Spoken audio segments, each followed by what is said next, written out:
Gözlerimde damla, içimde fırtına. Ardında kaç sevda, kaç bahar kaldı.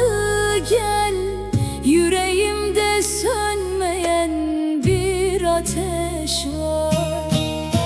Sensizlik öyle zor, böyle acı ki gönlümde yangınlar dindirilmiyor. Hiçbir el teselli veremez bana. Dön, senden başkasını sevemem artık. Sensizlik öyle zor, böyle acı ki gönlümde yangınlar dindirilmiyor.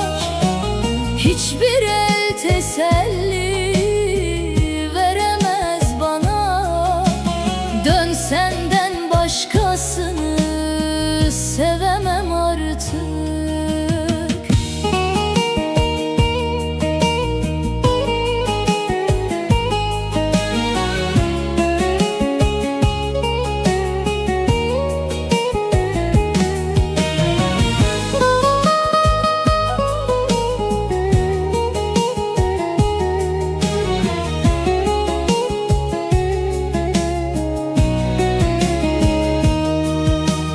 Her sabah hasretle uyanırım ben. Geceler boyu sen düşer gözlerime. Ne bir söz teselli, ne de bir heves. Gel, yarım kalmış bir ömrüm seninle. Sensizlik öyle zor, böyle acı ki gönlümde yangınlar dindirilmiyor. Hiçbir el teselli veremez bana.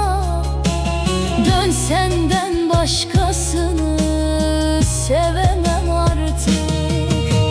Sensizlik öyle zor, böyle acı ki gönlümde yangınlar dindirilmiyor. Hiçbir el teselli veremez bana.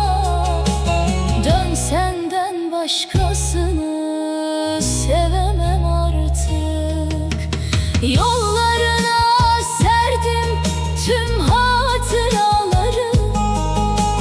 Gidişinle soldu baharım, yazım.